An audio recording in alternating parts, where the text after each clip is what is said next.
I grew up listening to stories about my grandfather's work. He was one of the Russian researchers in the late 1940s involved in an experiment that has haunted me my whole life.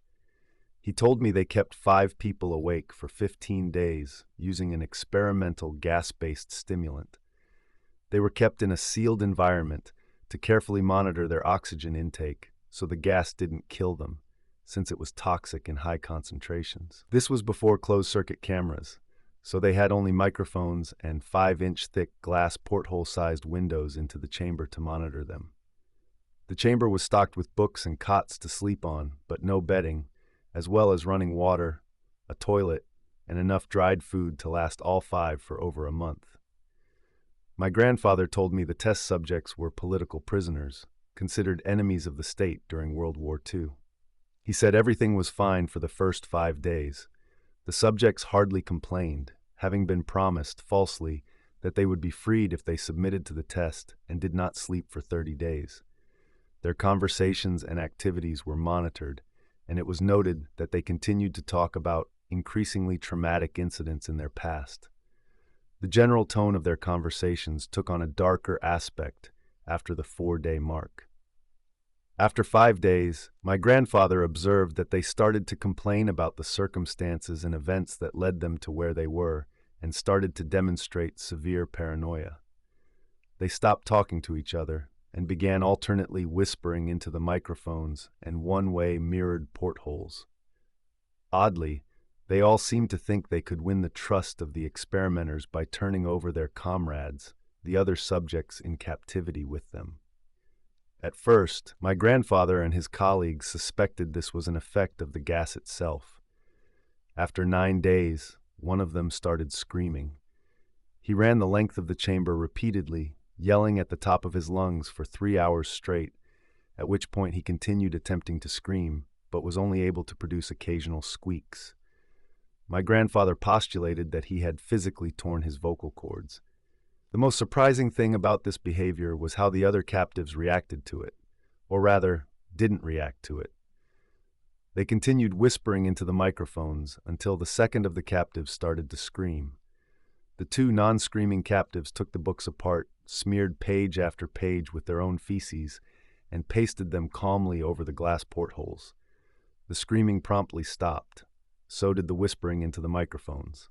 After 3 more days passed, my grandfather and his team checked the microphones hourly to make sure they were working, since they thought it impossible that no sound could be occurring with 5 people inside. The oxygen consumption in the chamber indicated that all 5 must still be alive. In fact, it was the amount of oxygen 5 people would consume at a very heavy level of strenuous exercise. On the morning of the 14th day, my grandfather said they did something they had vowed not to do to get a reaction from the captives. They used the intercom inside the chamber, hoping to provoke any response from the people they were afraid were either dead or vegetables. They announced, "We are opening the chamber to test the microphones. Step away from the door and lie flat on the floor, or you will be shot. Compliance will earn one of you your immediate freedom." To their surprise, a calm voice responded in a single phrase, "We no longer want to be freed." Debate broke out among the researchers and the military forces funding the research. Unable to provoke any more response using the intercom, it was finally decided to open the chamber at midnight on the 15th day. My grandfather told me that the chamber was flushed of the stimulant gas and filled with fresh air, and immediately voices from the microphones began to object. 3 different voices began begging, as if pleading for the life of loved ones, to turn the gas back on.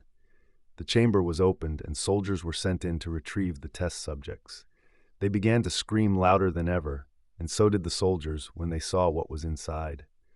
4 of the 5 subjects were still alive, although no one could rightly call the state that any of them were in life. The food rations past day 5 had not been so much as touched. There were chunks of meat from the dead test subject's thighs and chest stuffed into the drain in the center of the chamber, blocking it and allowing 4 inches of water to accumulate on the floor. Precisely how much of the water on the floor was actually blood was never determined. All four surviving test subjects also had large portions of muscle and skin torn away from their bodies. The destruction of flesh and exposed bone on their fingertips indicated that the wounds were inflicted by hand, not with teeth, as the researchers initially thought. Closer examination of the position and angles of the wounds indicated that most, if not all of them, were self-inflicted. The abdominal organs below the ribcage of all four test subjects had been removed. While the heart, lungs, and diaphragm remained in place, the skin and most of the muscles attached to the ribs had been ripped off, exposing the lungs through the ribcage. All the blood vessels and organs remained intact, but had been taken out and laid on the floor, fanning out around the eviscerated but still living bodies of the subjects. The digestive tract of all four could be seen to be working, digesting food. It quickly became apparent that what they were digesting was their own flesh that they had ripped off and eaten over the course of days. Most of the soldiers were Russian special operatives at the facility, but still, many refused to return to the chamber to remove the test subjects. The subjects themselves continued to scream to be left in the chamber and begged and demanded that the gas be turned back on, lest they fall asleep.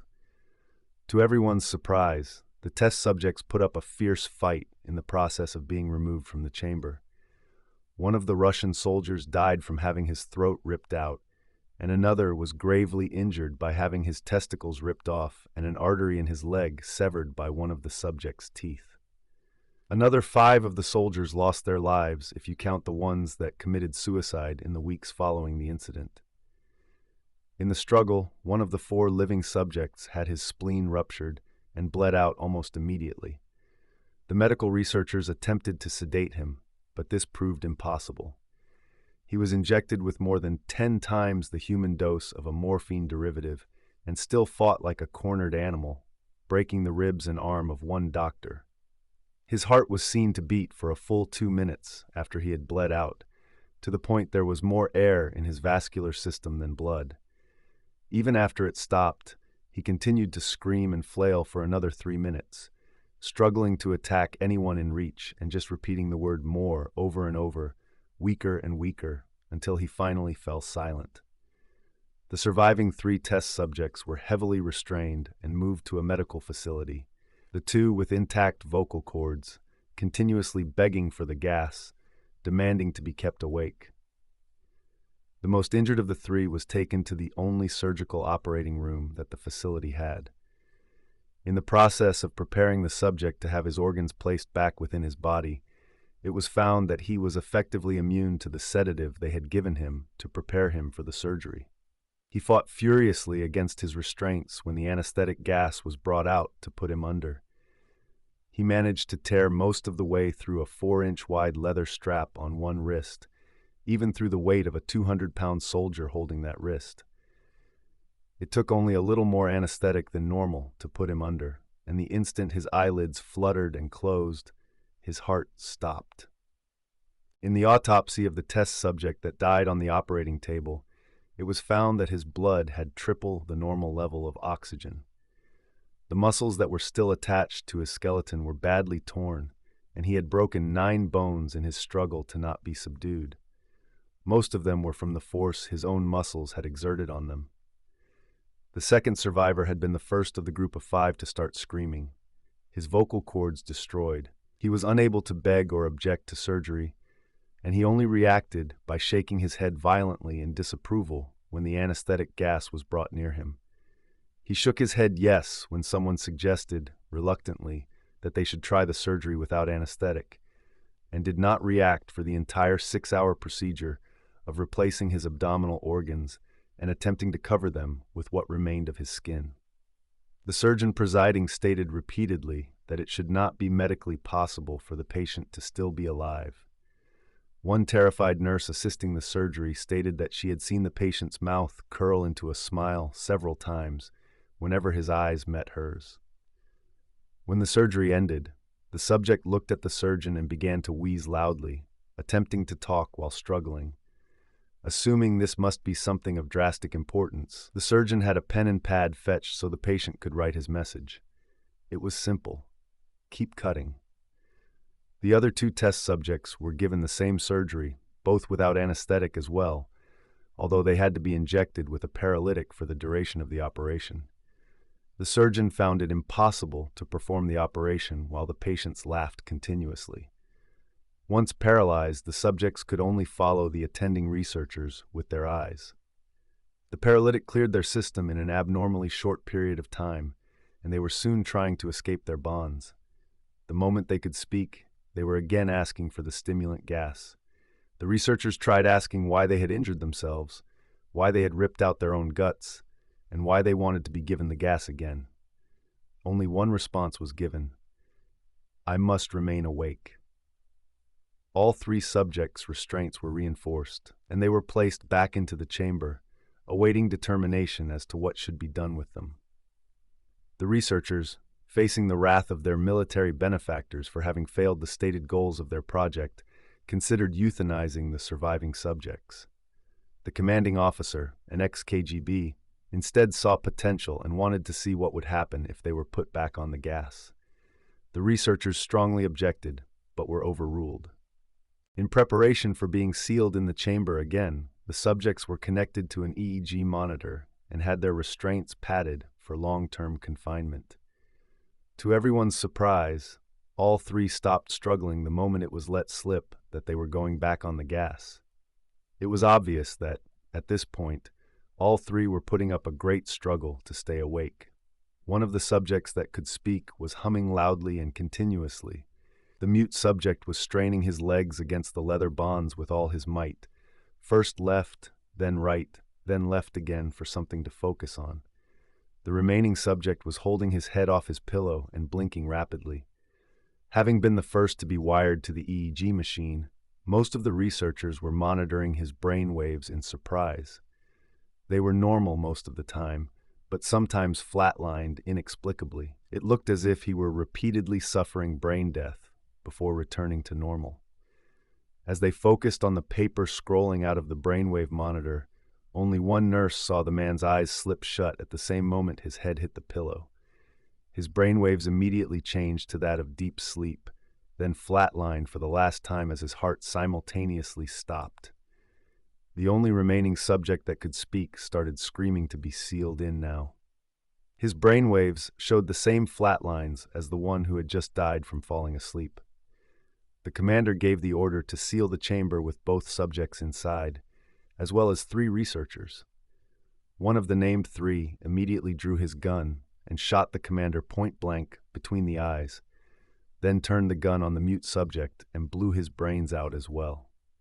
He pointed his gun at the remaining subject, still restrained to a bed as the remaining members of the medical and research team fled the room. "I won't be locked in here with these things. Not with you," he screamed at the man strapped to the table. "What are you?" he demanded. "I must know." The subject smiled. "Have you forgotten so easily?" the subject asked. "We are you. We are the madness that lurks within you all, begging to be free at every moment in your deepest animal mind. We are what you hide from in your beds every night. We are what you sedate into silence and paralysis when you go to the nocturnal haven where we cannot tread." The researcher paused, then aimed at the subject's heart and fired. The EEG flatlined as the subject weakly choked out, "So, nearly, free." My grandfather's recount of this experiment always left me in a state of unease. It was a chilling reminder of the lengths to which humanity can go in the name of science, and the darkness that can be unleashed when we tamper with the human mind.